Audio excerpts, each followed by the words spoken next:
Bismillahirrahmanirrahim.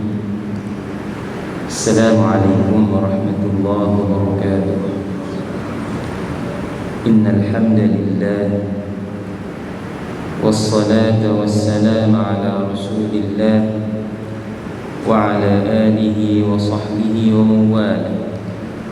Subhanaka la ilma lana illa ma 'allamtana innaka antal alimul hakim. ولا حول ولا قوة إلا بالله العلي العظيم.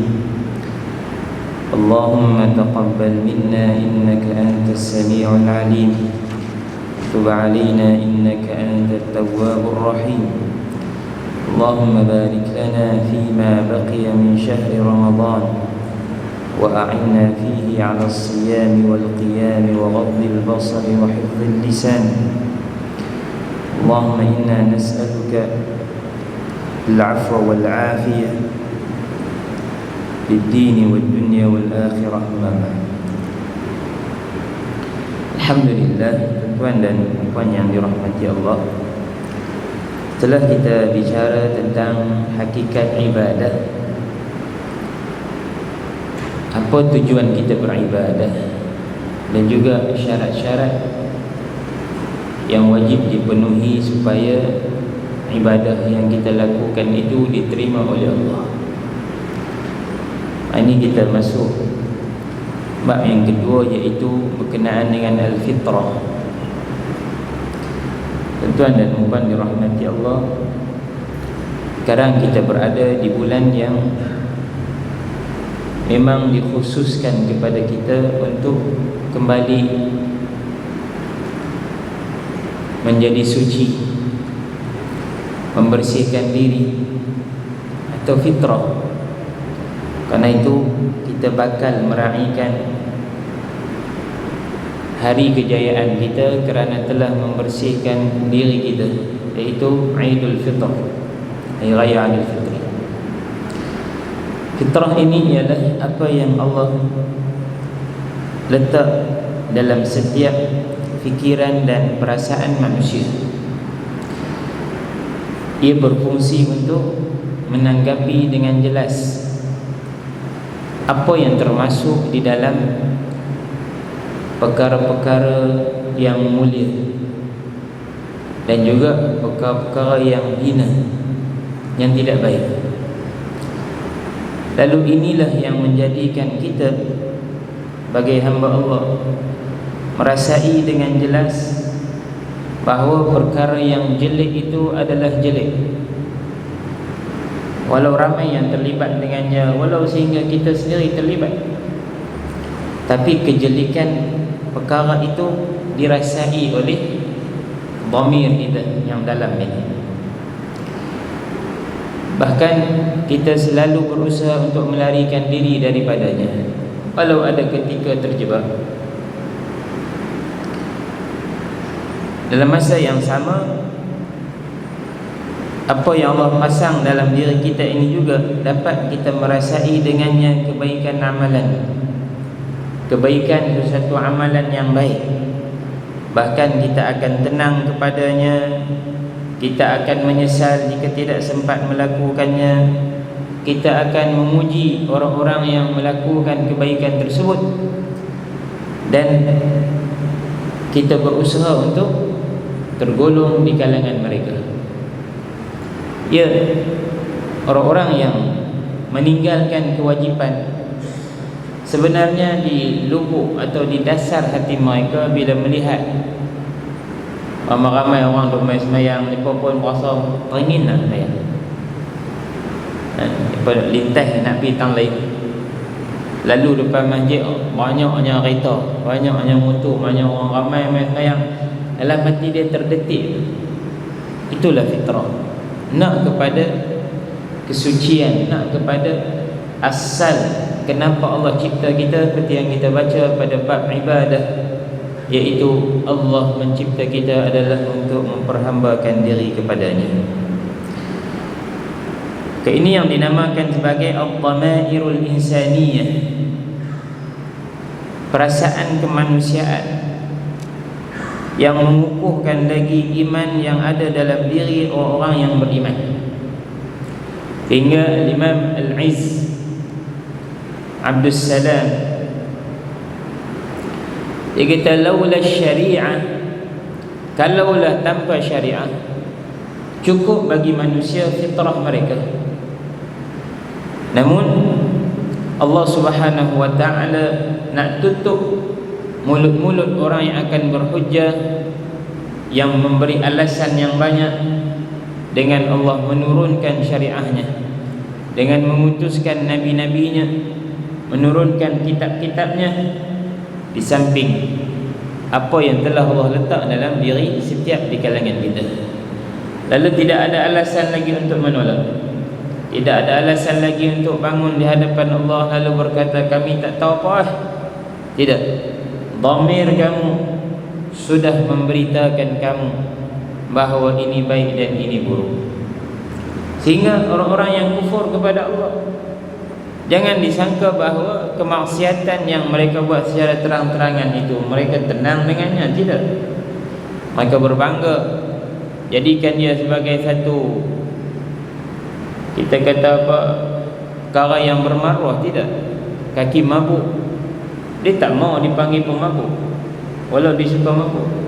Kaki perempuan, dia tak suka digelar kaki perempuan walau memang itulah kerja dia. Nah, itu dalil bahawa setiap kita ada dhamir atau hati yang tersimpan di dalamnya fitrah yang cukup kuat.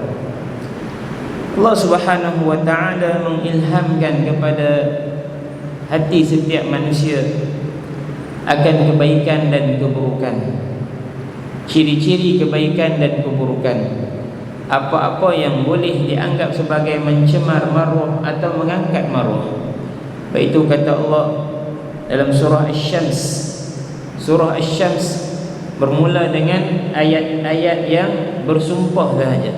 Wasy-syamsi wa duhaha wal qamari idza talaha wan nahari idza jallaha. Sumpah, Allah bersumpah dengan matahari, bulan, siang, malam, bintang, lampu semua hanya untuk nak habaq bahawa di sana Allah telah ilhamkan, qad aflaha man zakkaha, fa alhamaha fujuraha wa taqwaha. Allah telah ilhamkan kepada nafsu dan hati manusia jalan kebaikan dan jalan keburukan, apa yang elok, apa yang tak elok, apa yang boleh, apa yang tak boleh. Itu jawab kepada sumpah-sumpah itu, kata Allah, qad aflaha man zakkaha, telah berjayalah orang-orang yang membersihkan dirinya dari terlibat dengan perkara-perkara fujur. Qad khaba man dassaha, dan telah hinalah, rugilah orang-orang yang telah mengotori hatinya dengan meninggalkan takwa kepada Allah. Hampir separuh daripada surah bersumpah, jawab kepada sumpah itu adalah kecenderungan hati yang di dalamnya ada fitrah. Tuan-tuan dan puan dirahmati Allah, fitrah ini dia boleh malap, dia boleh terang, dia takkan hilang. Sama ada dia malap atau dia terang benderang. Apa pelita orang nak pasang tak? Mula-mula pasang dia terang, bila minyak dia banyak. Koi pagi dia, koi nak malap. Maka bagaimana untuk menerangi fitrah itu? Hendaklah dia disokong dan didukung dengan kebaikan-kebaikan yang zahir yang lain. Perbanyakkan ibadah, perbanyakkan melakukan kebaikan, banyak mengecam hawa nafsu al-ammarah bisu. Subhanallah, kami duk baca dengan anak-anak di ma'had kitab Risalah Mu'awanah yang dikarang oleh Syekh Habib Abdullah Al-Haddad Al-Hadrami. Dalam muqaddimah dia kata, pertama, aku mengarang kitab ini kerana ia adalah arahan Allah supaya berdakwah, dan arahan daripada Rasulnya sallallahu alaihi wasallam untuk menyampaikan. Yang kedua, ia adalah menyahut permintaan seorang sahabatku yang menyuruh aku menulis tentang hati, apa yang berkisar tentang hati. Yang ketiga katanya, ia adalah untuk diri aku. Fa inni a'lamu biha, dia kata aku yang paling tahu hati aku, nafsu aku ni macam mana. Fa innaha ammaratun bisu, kerana sesungguhnya nafsu selalu menyuruh kepada kejahatan dan keburukan. Hanya dalaman kita.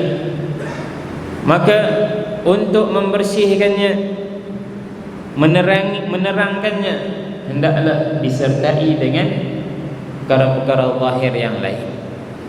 Itu tak boleh kata bila seseorang melanggar arahan Allah, dia kata tak apa, kami ikhlas, yang penting hati kami baik.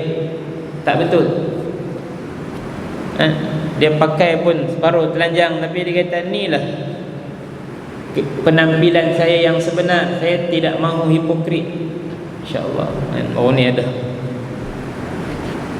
Mereka buat majlis buka puasa pakai kain terbelah sampai ke paha, panggil ustaz pergi berdoa. Lepas tu tayang ke orang, orang marah lah.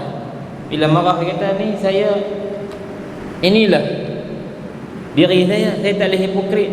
Tak boleh lah hari tak puasa saya telanjang, hari puasa saya tutup. Alamak, macam mana? Pengikut ramai, juta-juta orang pengikut dia. Dah, tak boleh bersandar begitu, kerana itu adalah ciri-ciri fitrah yang malak. Kerana zahirnya tidak tunduk kepada Allah. Mesti zahir kena tunduk kepada Allah untuk menerangkan fitrah kita, sehingga fitrah ini dia akan menjadi terlalu sensitif terhadap sesuatu perkara. Itu subhanallah, para ulama yang hebat membicarakan tentang bab warak ni, hak kecil-kecil ni. Kita ni bincang tentang sempadan, langkah sikit tak pogut, alah ibu jari je masuk belah ni. Itu bukan bicara mereka. Bicara mereka bimbang kalau tertinggal yang sunat. Kalau kemarin selawat 1000 kali, hari ni terkurang 50 pun cukup alat dalam hati mereka. Kalau kemarin tahajud boleh lama, malam ni kurang sikit tahajud, itu sudah satu dosa besar bagi mereka. Merasai begitu. Subhanallah. Tuan-tuan dan puan dirahmati Allah, iaitu al-wari' qalilul hilah. Orang yang warak ni hilah dia kurang. Mana dia tak cakap banyak, dia tak mau kata apa. Kalau tak boleh tak apa, kami tak buat. Amma ghairuhu kathirul hiyal. Adapun orang yang tidak warak, hilah dia banyak, walau dia banyak ilmu, dalil lagi banyak. Oh yang ni boleh kot. Baca itu kata yang ni macam tak apa. Tu dia. Ya, ini yang memalakkan fitrah kita. Tuan-tuan dan puan dirahmati Allah, fitrah yang sensitif terhadap halal haram, baik buruk ni amat menjaga kita. Mungkin dia tidak menyenangkan orang lain, kerana payah berdampingan dengan kita. Hanu tak boleh, hani tak boleh. Tapi untuk kita sampai ke jalan Allah dengan betul, diterima masuk oleh Allah ke dalam syurganya, fitrah kita mesti sensitif dengan sekecil-kecil perkara. Baik, manusia juga padanya ada sifat yang dinamakan basirah. Basirah ni lebih kepada kita kata kesedaran. Basirah daripada perkataan penglihatan, nampak. Dia nampak saja tak jadi lagi, dia kena sedar. Semua kita tengok, tapi ada orang tengok dia tak sedar, kata hak dia tengok tu tak betul, dia jadi seronok. Maka basirah melihat dengan penuh kesedaran. Ini ada pada kita semua, tuan-tuan dan puan yang dirahmati Allah. Bila melihat sesuatu, kita sedar bahawa yang ni okey, yang ni tak apa, yang ni baik. Bila lihat sesuatu, basirah kita akan tolong komplain untuk kita. Kalau tak elok, dia akan kata ni tak elok. Segera dia menuntut kita bermuhasabah. Tuan-tuan dan puan dirahmati Allah. Walau orang yang melanggar kesedaran mereka itu, dia buat apa yang tak elok, tapi hati dia tetap mendetik dalam diri dia, ni tak betul. Itu kata Allah, balil insanu ala nafsihi basira walau alqa ma'adhira. Bahkan manusia itu sangat sedar ke atas perbuatan diri dia, walau dia bagi alasan yang banyak. Dia bagi alasan tu apa, nak jaga maruah dunia dia saja, tapi maruah akhirat dia tahu telah hancur. Orang yang bertahan kerana rasuh mereka, bukan tak ada dalil bukti banyak, tapi masih mencari sesuatu untuk memberi keraguan ke atas perjalanan penghakiman, sehingga akhirnya ada sikit keraguan, digugurkan. Dia hanya nak pertahankan maruah dunia dia, tapi sebenarnya hatinya sedang hancur, kerana dia sendiri tahu akan perkara buruk yang dia buat, akan perkara haram yang dia buat. Dia hanya nak pertahankan diri dia di dunia sahaja. Orang ini basirah, dia ada kesedaran itu, tetapi dia telah menutupnya dengan rasa maknanya sifat takabur dunia dia itu masih melekat. Tuan dan puan dirahmati Allah, ini zaman dia, zaman orang melakukan kesalahan terang-terang, kemudian tak mengaku secara terang-terang. Dahulunya sangat berat untuk mereka melakukan kesalahan, sehingga yang tersembunyi pun mereka menjadi takut. Orang sahabat Nabi SAW masih muda, Nabi satu hari pesan dekat dia, tolong pergi cari seorang sahabat ni, Fulan bin Fulan. Nabi ada hajat dengan dia. Dia pun berjalan di dalam Madinah itu untuk mencari sahabat Nabi tadi. Di hadapan sebuah rumah tersikap tirai bilik ke mungkin, atau pintu dia, angin tolak, terlihat di dalamnya penghuni rumah itu wanita yang tidak menutup aurat. Bukan dia sengaja, bukan dia pergi selak tengok, angin tolak lagu tu, dia terpandang lalu kali tu. Apa jadi tuan-tuan dan puan? Hati dia berdegup kencang. Dia lari beruzlah 3-4 hari. Nabi duk cari dia, tak jumpa. Dia punya takut, hingga bila Nabi bertemu dengan dia, Nabi tanya, "Pi mana hari tu? Tunggu tak sampai-sampai." Dia pun dengan malunya, dengan takutnya cerita dekat Nabi SAW. Dia melintas di hadapan sebuah rumah, tersingkap tirainya, lalu terlihat orang di dalamnya. Dan dia kata, "Aku bimbang ya Allah, jika Allah menurunkan ayat mengecam aku kerana perbuatan itu." Kecil jauh kita kata, buat ke mana kan? Tak selok pun mengadap tak mau kan? Zaman lah tak ada duk selok tirai macam-macam duk melintas depan kita. Ya, tu kata orang yang basirah dia kuat, kesedaran dia tinggi, sekecil-kecil masalah dianggap sebagai sebesar-besarnya. Imam Muslim meriwayatkan dalam sahihnya bahawa sahabat yang bernama An-Nawwas bin Sam'an meriwayatkan Nabi SAW bersabda, katanya, "Al-birru husnul khuluq." Kebaikan itu adalah pada akhlak yang mulia. "Wal ithmu ma haka fi sadrik wa karihta an yattali'a alaihi an-nas." Sedangkan dosa dan kesalahan ialah apa yang menggaruk-garuk dalam hati kamu. Maknanya tak tenang. Aduh, kita kan nak pi tu kadang-kadang langkah tarik balik. Iman kuat undung, tak kuat dia pi. Dan kamu bimbang jika orang mengetahui perbuatan itu adalah dosa. Dalam sebuah riwayat yang lain, Wabisah bin Ma'bad katanya, aku datang bertemu Nabi SAW. Lalu kata Nabi, "Ji'ta tas'alu 'anil bir?" Kamu datang untuk bertanya apakah kebaikan? Qultu na'am. Dia kata ya. Nabi SAW bersabda, istafti qalbak, kamu kena tanya dhamir kamu sendiri, yang dalam hati itu tanya. Albirru matma'annat ilaihi nafs, kebaikan itu ialah apa yang nafsu kamu tenang kepadanya. Kita main masjid ni, apa yang kita gelisah? Tak gelisah apa? Cukup selesa, cukup senang, cukup tenang. Bahkan masjid tempat paling mudah tidur. Tu nak abang kata tenangnya orang. Tak gaduh ada bantai tiang keras ke matu pun lena. Kalau di rumah kadang baring belah kiri pun tak lena lagi, pusing kanan tak lena lagi, tilam pun 2 kaki dah. Nah, tenangnya kita di rumah Allah. Nah, subhanallah.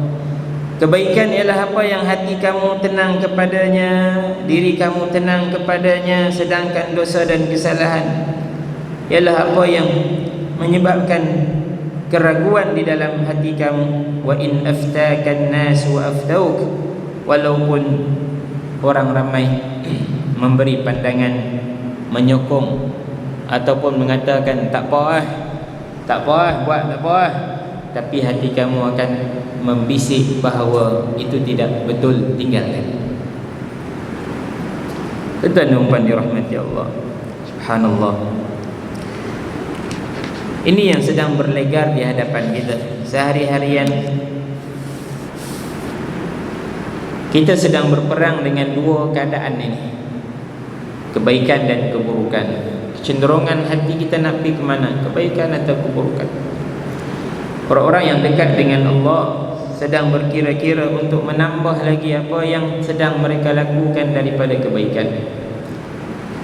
Orang-orang yang, ya, moga-moga Allah rahmati kita, seperti kita ini masih berperang antara kebaikan dan keburukan. Maka berperang antara menambah atau kurang kebaikan. Hal tak baik itu tak ada dalam kamus hidup mereka. Subhanallah. Itu para sahabat, Allah kata minggu lalu kita dah cerita kenapa Allah sifatkan atau Allah cerita tentang sahabat ni radhiyallahu anhum. Allah dah redha terhadap mereka. Maknanya tak habis, tak ada langsung kemarahan Allah kepada para sahabat. Sebab ni keadaan mereka. Ya Allah.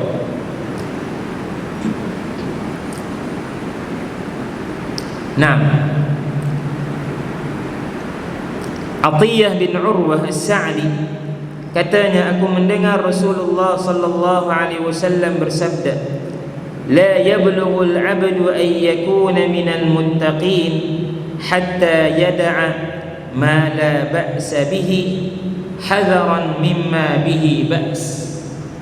Ya Rabb, tidak akan sampai seorang hamba itu untuk tergolong di kalangan orang-orang yang bertakwa sehingga dia meninggalkan sesuatu yang tidak mengapa untuk dibuat, tak apa boleh buat, tapi dia tinggal kerana hadaran, berhati-hati dan bimbang kalau terlibat dengan perkara yang tak boleh. Ya, kadang kita nak pergi kedai, nak pergi satu pasar raya besar, hukum dia apa? Harus. Kadang-kadang duk fikir, Allah nak lagi duk ada situ macam-macam, aurat tak tutup lah apa semua, kita pun tinggal. Itu di antara tanda takwa yang ada dalam diri kita. Ya, kita boleh pergi, kita boleh moga-moga tunduk pandangan, tak tahu dia hirau, kita bukan bicari dia melintas apa semua. Ya, kita ada alasan untuk itu. Ya, orang yang takwa dia tinggi, dia dah baca dah suasana suatu tempat, keadaan satu masyarakat yang mungkin pada awalnya harus halal, tapi bila sampai dia jadi boleh ditinggal. Allahu Akbar. Nah, jadi tuan-tuan dan puan dirahmati Allah, apabila manusia telah diberi bekalan dalam diri dia, bekalan itu adalah fitrah, maka dia kena guna bekalan itu untuk sampai kepada Allah dengan betul. Di mana kita buang minyak bagi penuh nak pergi Kuala Lumpur, dosa duk kona tang lain lagi habis minyak kan? Dalam poket tak ada duit lain, minyak pun pergi duk naik ni Papan bagi penuh pi terus sampai hajat kita. Kalau kita turun tak pergi tang tak payah kita. Nah, fitrah itu harus digunakan sebagai bekalan untuk sampai kepada Allah dengan benar. Dan jadikanlah fitrah itu didukung dan disokong dengan amalan zahir kita, insya-Allah. Ni kita hari-hari duk memperbanyakkan bacaan Quran, duk bersedekah, ya Rabb. Kita duk berzikir, kita menghuni rumah Allah pada kebanyakan masa kita, mai i'tikaf dan umpan rahmati Allah. Ialah keterbatasan kita hari ini dengan kekalutan urusan kita, dengan kekangan Covid dan sebagainya. Tak boleh nak i'tikaf 10 hari penuh-penuh pun. Tiap kali kita main niat dah i'tikaf. Mainlah duk awal sikit masjid, kira-kira sejam sebelum waktu dia, setengah jam selepas kita habis mayang. Bagi adalah habuan daripada semua kebaikan yang pernah dibuat oleh Rasulullah sallallahu alaihi wasallam ketika Rasulullah berada di bulan Ramadan. Ambil sikit tadarus. Kalau orang kata tak boleh tadarus di masjid, bukan masjid saja tempat tadarus, di rumah boleh buat. Kita dengan isteri, dengan suami, dengan anak-anak buat sikit. Abang kita dapat pahala daripada apa yang sunnah pernah Nabi buat daripada sunnahnya sallallahu alaihi wasallam. Memberi makan kepada orang yang membuka puasa juga di antara sunnah Nabi yang sangat digemari, yang masih ada peluang dalam tempoh 5 atau 6 hari kita ni, insya-Allah.